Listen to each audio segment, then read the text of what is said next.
Merci beaucoup, chers confrères, chères consoeurs. Merci beaucoup de m'avoir invité et de me permettre de vous parler du licenciement collectif en Suisse. On va essayer de rattraper le retard et je vais essayer de régler ce chapitre en moins de 30 minutes. Bon, vous le savez qu'en Suisse, c'est facile de licencier les gens, plus que dans d'autres pays, donc ça ne devrait pas être très compliqué. Maintenant, il faut savoir que nos règles sur le licenciement collectif, on les a établies par souci d'eurocompatibilité. En fait, toutes les règles compliquées qu'on a en droit suisse, c'est celles qu'on a dû adapter par souci d'eurocompatibilité. Dans les années 1992, la Suisse avait envisagé de rejoindre l'espace économique européen et avait décidé d'être eurocompatible et donc avait fait une sorte d'équivalence de la directive que vous aviez à l'époque des années 70. Et nous avions recopié ces principes, mais comme il y avait une nouvelle directive européenne de 1992, nous étions en retard, donc nous ne sommes pas tout à fait eurocompatibles. Alors, on va commencer tout de suite dans le vif du sujet. Normalement, en appuyant sur le bouton vert, ça devrait circuler, mais je ne crois pas que ça marche. Ah, celui-là. Alors, je vais parler, on va avancer quand même. Ce que je voulais vous dire, c'est que les principales sources légales en Suisse, c'est assez facile pour le droit du travail. On a un code des obligations. Le Code des obligations suisse va régler les principes généraux des contrats, mais va régler aussi chaque contrat. Donc, il y aura le contrat de vente, le contrat de bail, et le contrat de travail est aussi réglé. Le droit suisse a une immense stabilité. Ça veut dire que la plupart des règles qui sont applicables au contrat de travail datent des années 1970.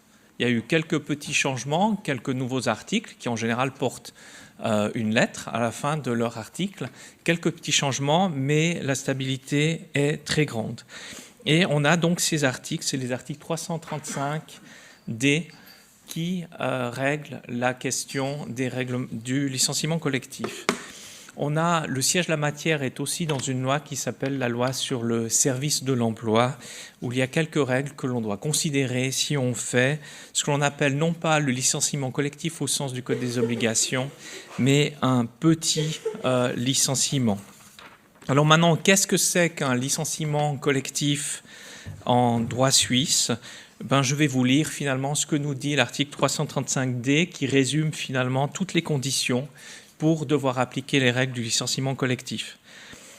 On entend les congés donnés dans une entreprise par l'employeur dans un délai de 30 jours pour des motifs non inhérents à la personne du travailleur et dont le nombre est au moins égal à 10 dans les établissements. Alors, on a récupéré, merci beaucoup.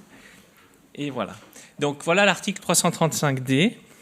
Et vous voyez les seuils, égal à 10 dans les établissements employant habituellement plus de 20 et moins de 100 travailleurs, de 10% du nombre des travailleurs dans les établissements employant habituellement au moins 100 et moins de 300 travailleurs, et égal à 30 dans les établissements employant habituellement au moins 300 travailleurs.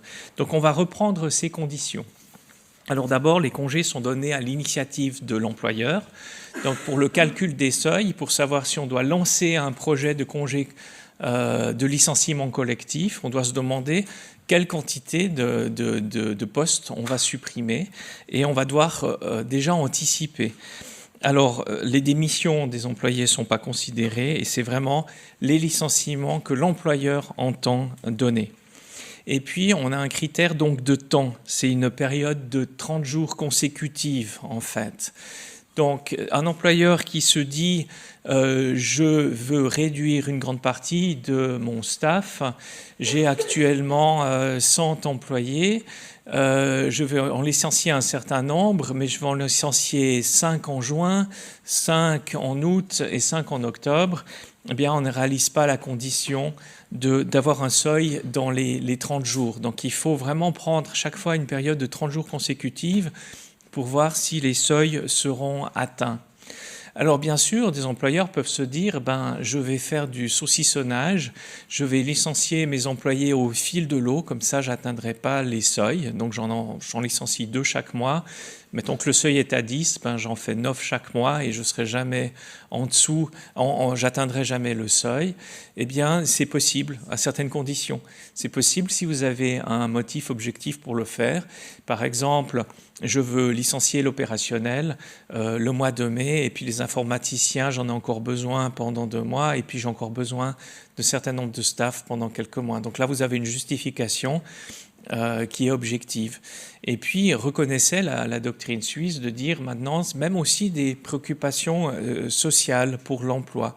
Parce que le but des règles du licenciement collectif, c'est aussi d'aider les populations d'employés qui arrivent sur le marché du chômage, sur le marché de l'emploi en même temps.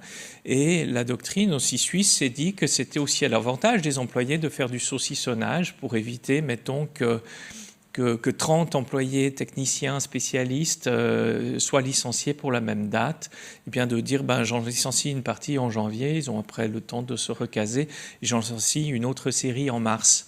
Donc en fait, le critère, c'est que vous pouvez faire du saucissonnage au fin d'éviter qui aurait pour conséquence d'éviter l'application des règles du licenciement collectif. Mais si votre seule justification ou votre justification, c'est d'éviter la procédure de licenciement collectif, alors ça ne sera pas possible et ce sera considéré comme abusif.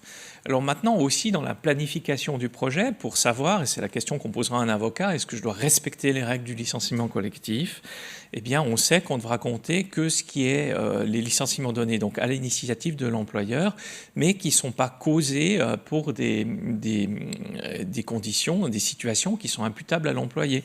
Donc les licenciements pour problème de performance ne seront pas comptés. Si des employés font grève, on les licencie parce qu'ils ont fait grève. Ce ne sera pas compté.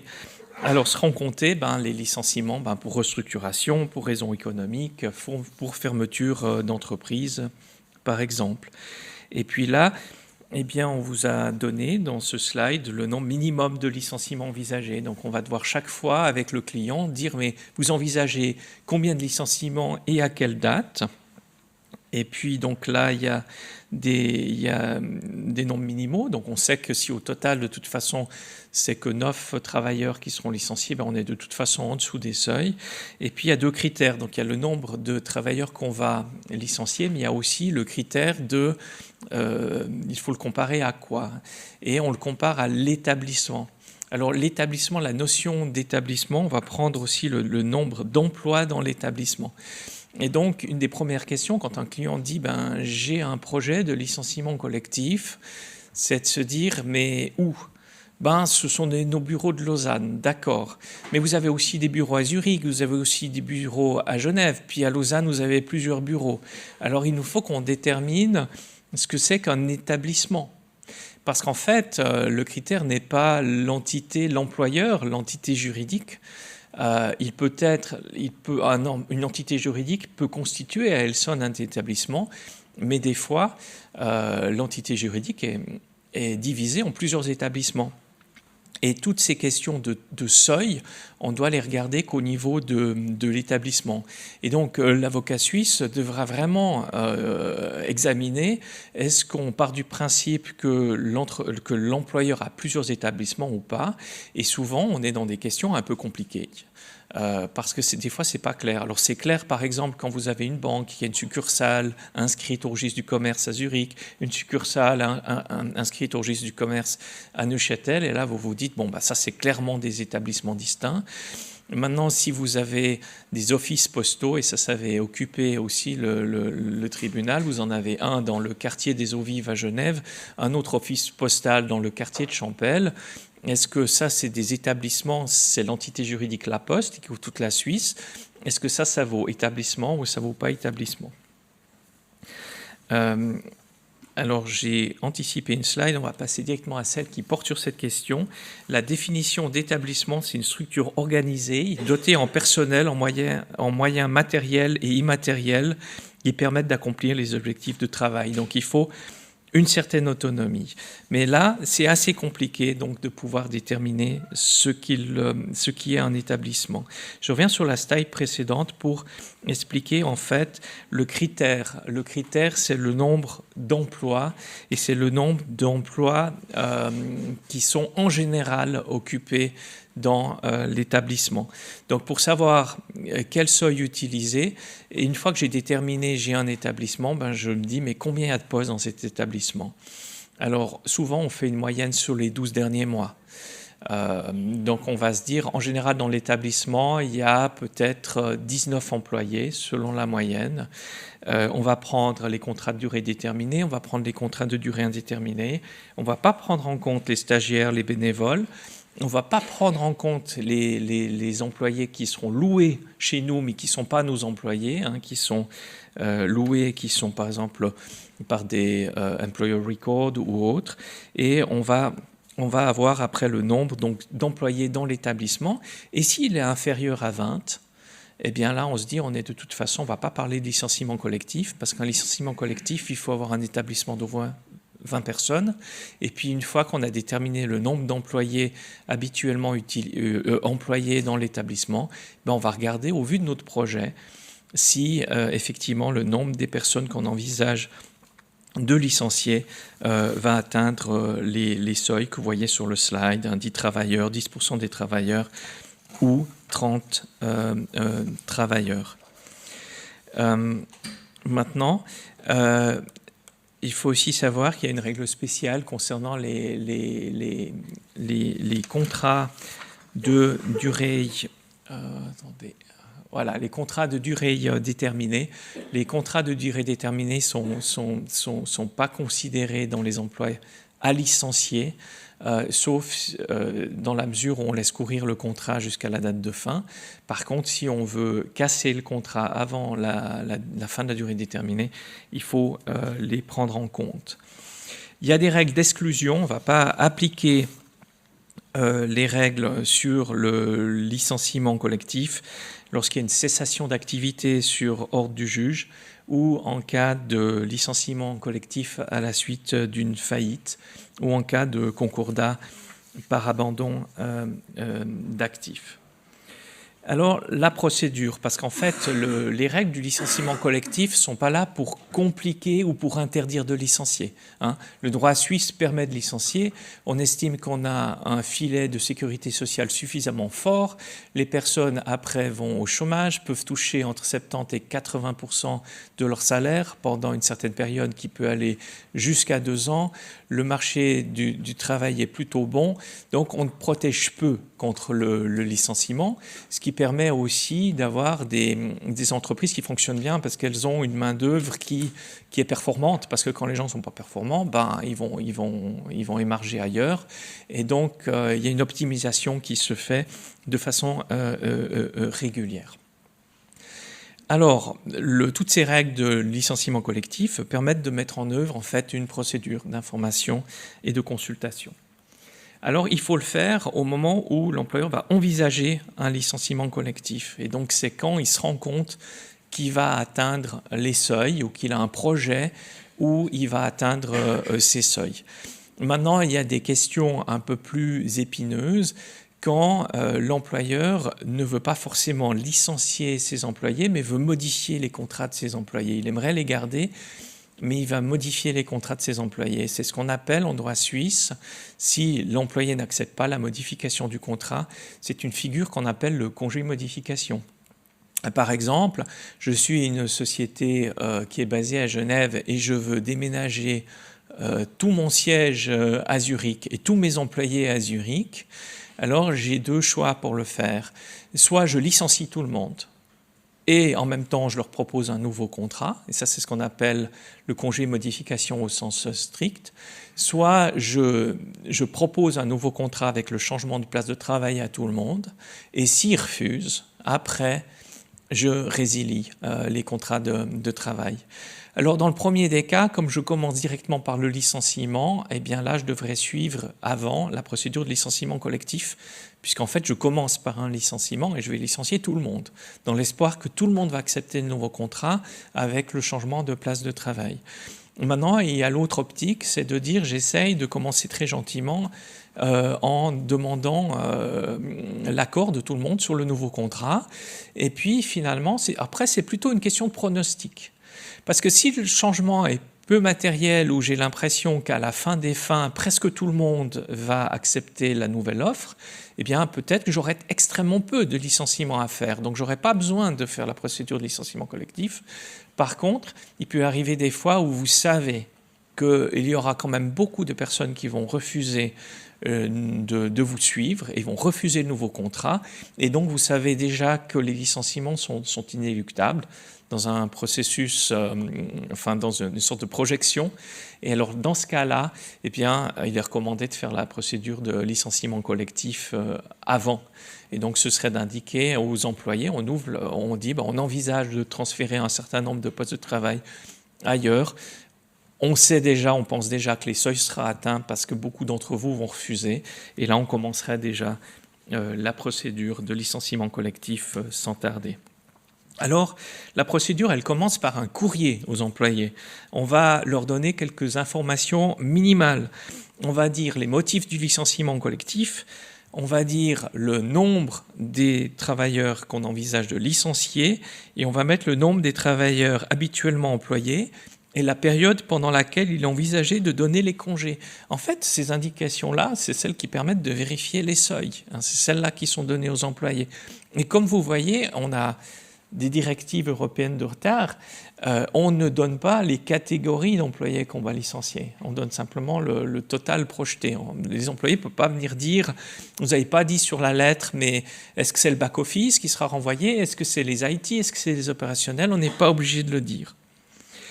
Et en même temps, on informe le service de l'emploi du canton qui va simplement être informé qu'un licenciement collectif, il est en cours et qu'une procédure de consultation est donc ouverte. Maintenant, qui est-ce qu'on consulte en Suisse? En Suisse, on va consulter en général, en priorité, si elle existe, la représentation des travailleurs. Maintenant, en Suisse, il n'y a pas toutes les entreprises qui ont une représentation du travailleur. Et les représentations du travailleur, pour qu'elles puissent avoir un rôle à jouer ici, elles doivent avoir été constituées selon une loi qui s'appelle la loi sur la participation. Donc on a beaucoup de clients qui ont des espèces de représentations du personnel, mais qui sont plutôt des amicales du personnel, mais qui n'ont pas du tout suivi les règles de constitution de la loi sur la participation, et donc ne sont pas de véritables interlocuteurs. Donc énormément d'entreprises en Suisse n'ont pas de représentation du personnel, et dans ce cas-là, il faut consulter les employés collectivement. Donc ce n'est pas une consultation individuelle, il faut bien expliquer aux employés, parce que sinon ils vont poser des questions sur leur sort, dire ce qu'ils veulent pour eux, et on doit expliquer, non, vous êtes un body, vous êtes employee body, le body des employés, le corps des employés, vous exprimez en tant que tel. Des fois, ils s'organisent, des fois, ils ne s'organisent pas, des fois, ils demandent après l'élection d'une représentation du personnel, mais à défaut d'une représentation du personnel, c'est les employés qui seront consultés. Et puis les employés, ou alors la représentation du personnel, s'il en existe un, elle n'est pas obligée de se contenter des premières indications qui sont données sur la lettre d'ouverture.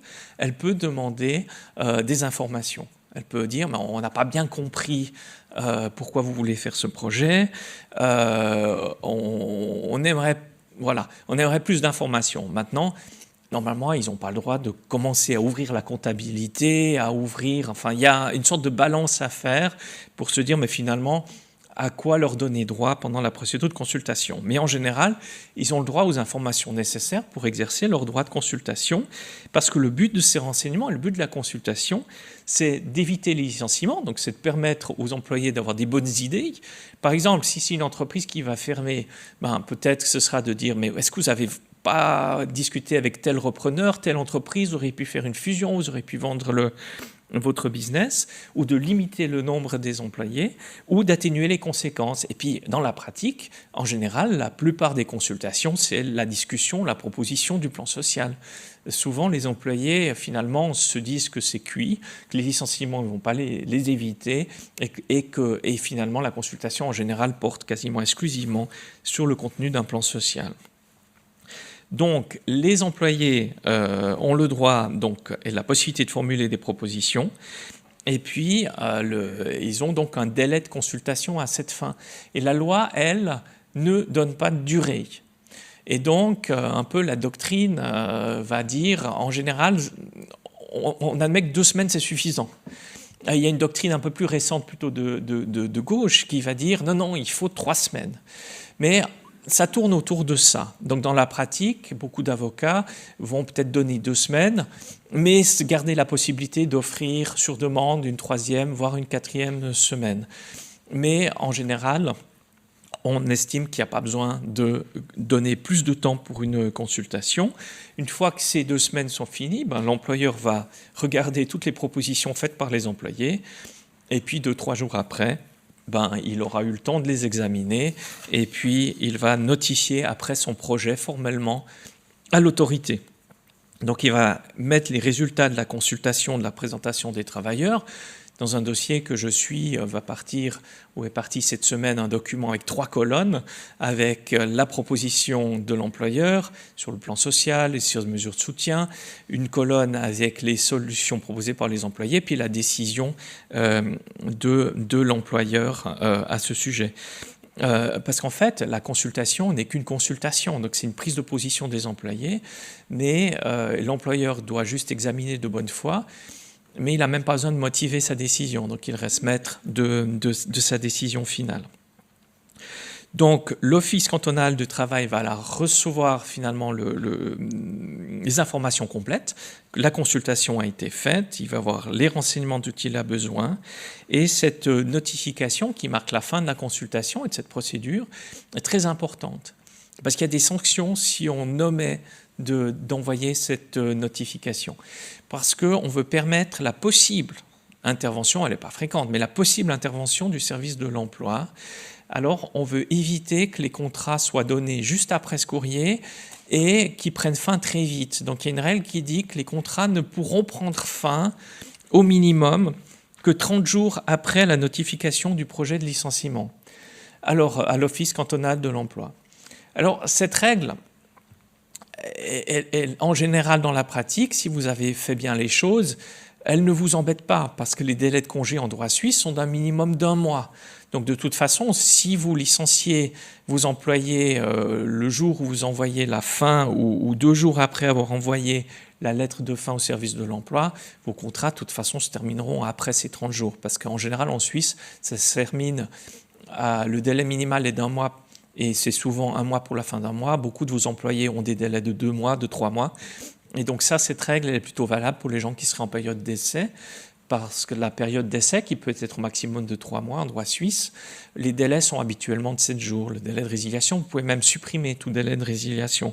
Donc les gens, par exemple, qui seraient en période d'essai, que vous résilierez immédiatement, ils auront un délai de 15 jours ou 7 jours de résiliation. Là, ils vont bénéficier d'au moins 30 jours avec cette règle.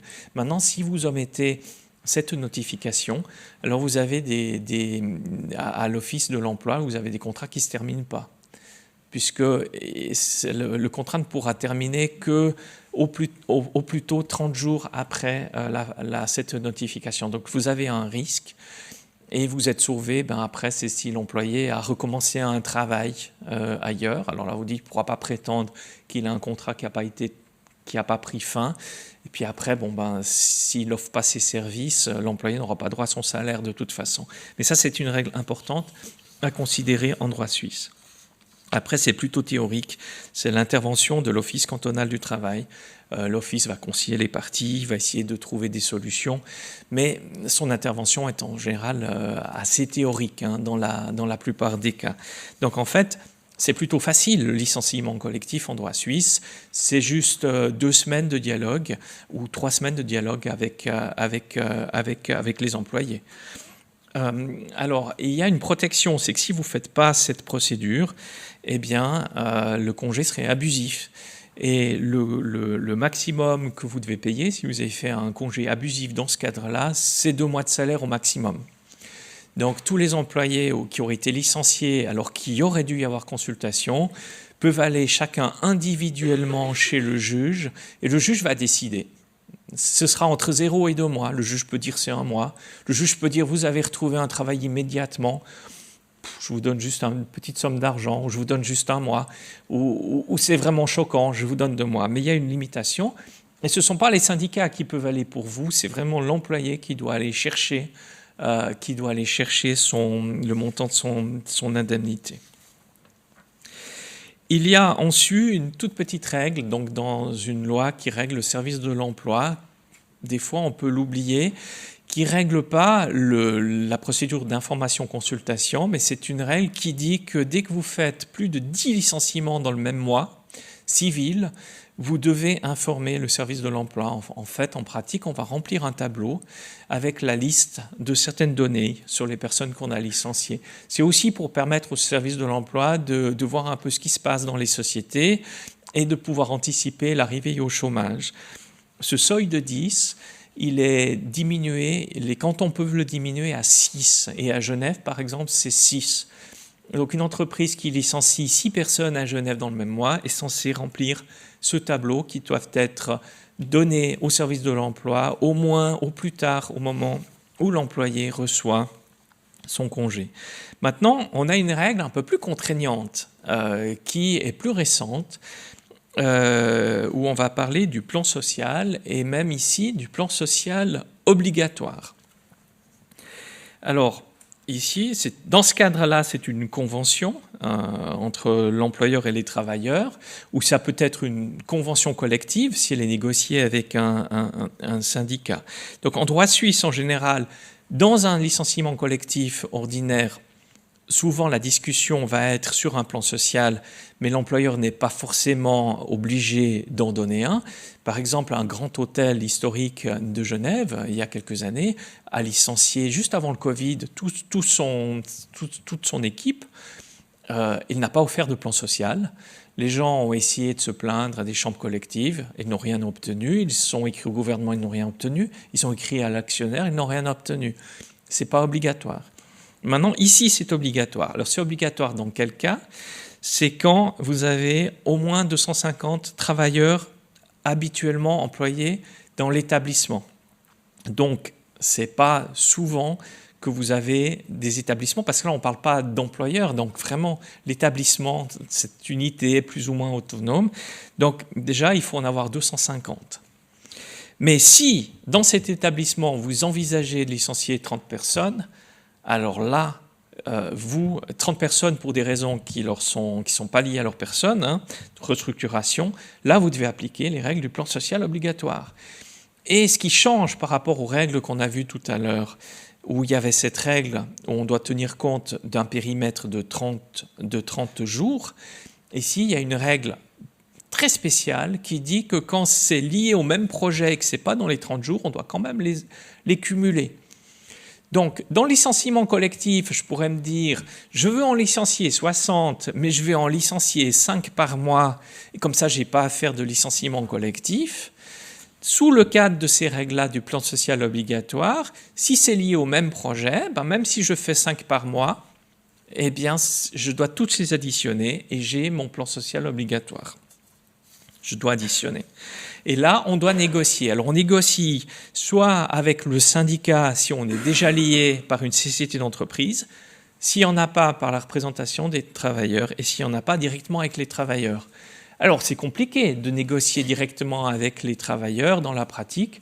Des fois, ce qu'on a fait, l'employeur met en œuvre, propose un plan social qui lui paraît bien, et il le passe directement au vote des employés. Et s'il est accepté par la majorité des employés, eh bien là, il y a un plan social qui est conclu. Par contre, si la majorité le rejette, eh bien là, l'employeur devra négocier, essayer de trouver une solution. Et ce qui est spécial en droit suisse, c'est que si vous ne trouvez pas de solution, vous pouvez saisir un arbitre, et c'est l'arbitre qui va lui-même établir votre plan social. Il pourra s'inspirer des propositions des deux parties.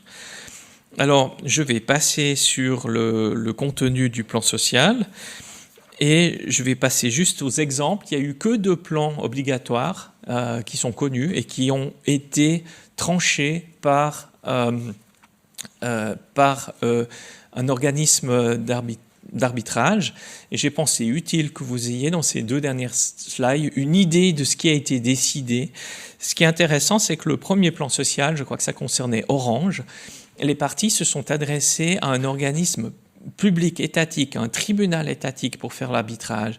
Tribunal étatique dont le président était socialiste, je crois, et l'offre première de l'employeur était très généreuse et les employés voulaient encore plus. Ça fait que le plan social qui en a résulté est très généreux.